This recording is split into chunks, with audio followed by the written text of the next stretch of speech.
Bismillahirrahmanirrahim. Assalamualaikum warahmatullahi wabarakatuh. Alhamdulillahi rabbil alamin.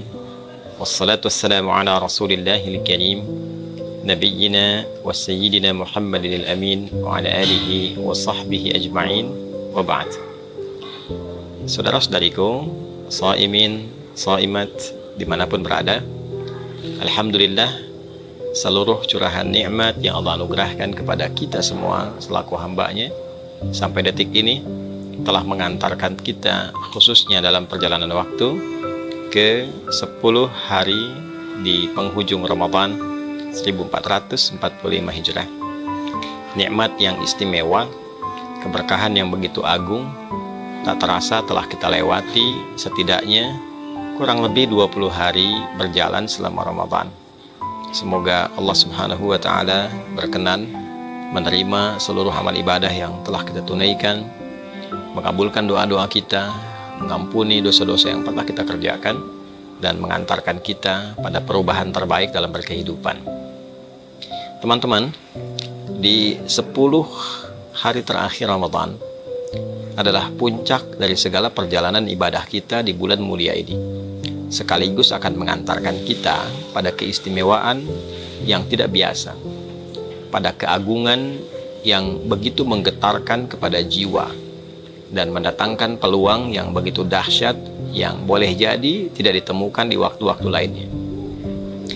Terekam dalam hadis riwayat Al-Imam Al-Bukhari yang tersambung sanadnya pada ibunda kita yang sangat mulia, Sayyidah Aisyah radhiyallahu ta'ala anha. Didokumentasikan riwayat ini oleh Al-Imam Al-Bukhari dalam kitab sahihnya nomor hadis 2024. Sayyidah Aisyah menyampaikan, atau kama qalat, idza dakhala al-ashru min Ramadan. Di riwayat lain, idza dakhalatil ashru, jika telah tiba 10 hari terakhir di bulan Ramadan, syadda an-nabiyyu sallallahu alaihi wasallam mi'zarahu wa ahya lailahu wa aiqadha ahlahu. Adalah Nabi sallallahu alaihi wasallam memiliki kebiasaan beliau mengencangkan sarungnya, kemudian beliau menghidupkan malamnya, dan beliau membangunkan keluarganya. Tafsir ulama, terutama para pakar hadis, dari 3 kebiasaan Nabi sallallahu alaihi wasallam ini memberikan satu kesimpulan bahwa ada yang istimewa di 10 hari terakhir di bulan Ramadan sampai Nabi mengencangkan sarungnya. Ini gambaran dari 2 hal.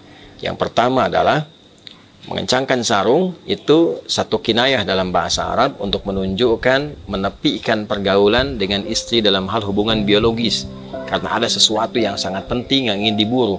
Saking pentingnya, hubungan biologis dengan istri pun ditepikan terlebih dahulu untuk mengejar sesuatu yang sangat istimewa ini.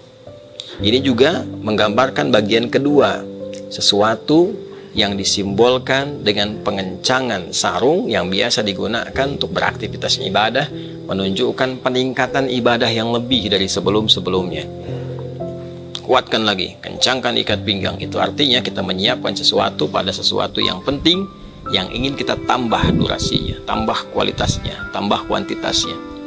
Maka ketika Nabi disebutkan mengencangkan sarungnya, ini menunjukkan bahwa beliau ingin meningkatkan kualitas dan kuantitas ibadahnya dalam rangka pendekatan lebih kepada Allah Subhanahu wa Ta'ala di 10 hari terakhir. Lalu ahya lailahu, beliau menghidupkan malamnya. Malam dihidupkan, keterangan para periwayat menunjukkan bahwa satu, peningkatan ketaatan kepada Allah Subhanahu wa Ta'ala. Menghidupkan malam bisa berarti menghidupkan dengan sholat. Ada tambahan yang kelak kita bisa bahas di pertemuan yang lain tentang kebolehannya menunaikan sholat malam setelah sholat tarawih. Secara teknis kita akan bahas di pertemuan sesi yang lain. Bila ditutup dengan witir, bagaimana teknis malamnya. Bila witir diakhirkan, bagaimana teknis pembaginya. Secara singkatnya, Nabi menghidupkan malam-malam di akhir Ramadan ini dengan ibadah, dengan ketaatan. Boleh jadi dengan tilawah Al-Quran, karena hadis-hadis mengungkap satu rahasia bahwa Nabi SAW setiap malam Ramadan didatangi oleh malaikat Jibril, dibimbing untuk tadarus, bisa membaca, bisa mengkaji, bisa juga dibimbing untuk pemahaman makna. Ini menunjukkan malamnya hidup. Wa aiqadha ahlahu, dan beliau membangunkan keluarganya. Beliau menginginkan tidak hanya sebagai pribadi yang saleh, tapi juga memberikan keteladanan pada umatnya, keluarganya dibangunkan, dihidupkan, dan diarahkan untuk meningkatkan giat rutinitas di malam-malam Ramadan.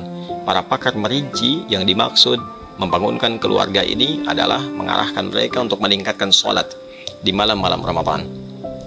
Pertanyaannya teman-teman, apa yang menjadikan kegiatan ini begitu kuat dilakukan?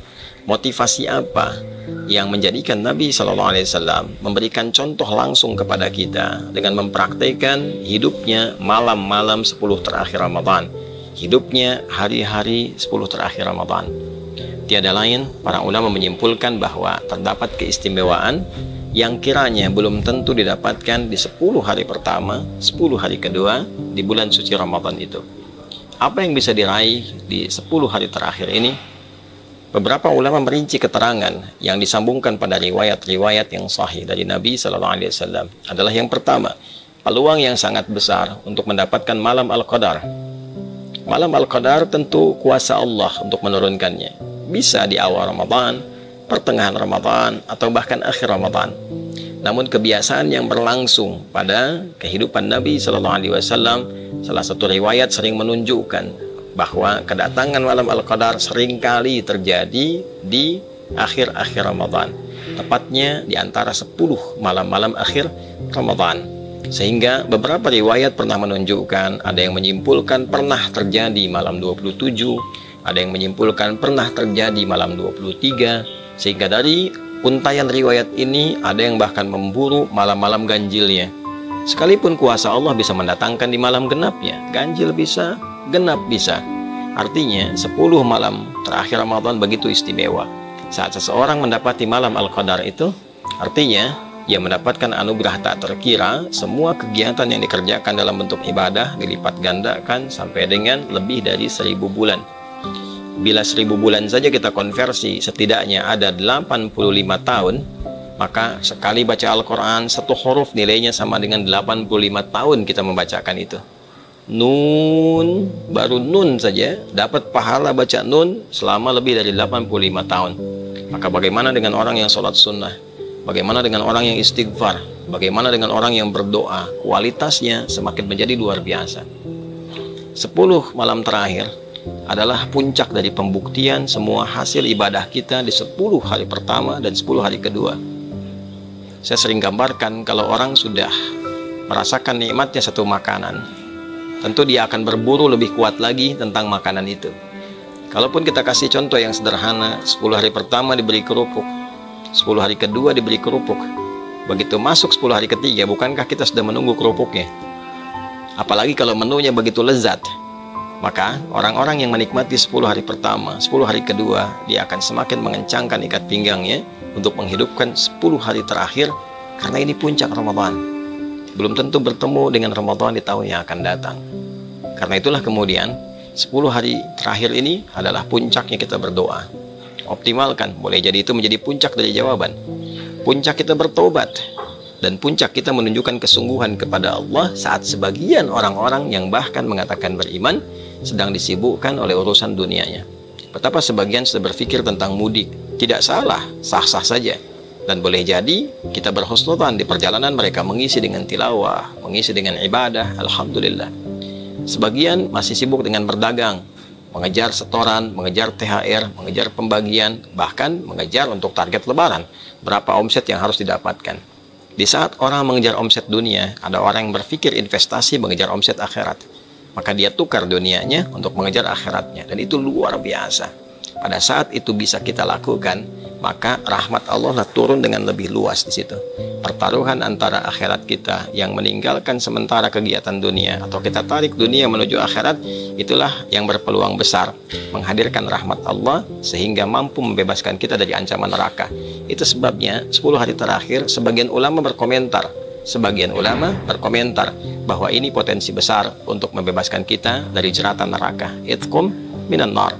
Bila 10 hari pertama rahmat begitu banyak, 10 hari kedua maghfirah, peluang ampunan, kesungguhan ditunjukkan, maka 10 hari ketiga adalah fokus peningkatan, pendekatan kepada Allah, sehingga kita bisa mampu meningkatkan diri dengan berpeluang besar mendapatkan rahmat Allah yang membebaskan kita dari ancaman dan jeratan neraka. Saudara, Allah memberikan kesempatan pada kita berulang tahun, berulang waktu datangnya Ramadan. Mungkin yang sebelumnya belum optimal, sebelumnya lagi belum bisa maksimal. Jika Allah sudah berikan berulang selama hidup sampai detik ini belum mampu kita manfaatkan, berapa Ramadan lagi yang kita butuhkan untuk bisa mengoptimalkan diri kita mendekat kepada Allah Subhanahu wa Ta'ala.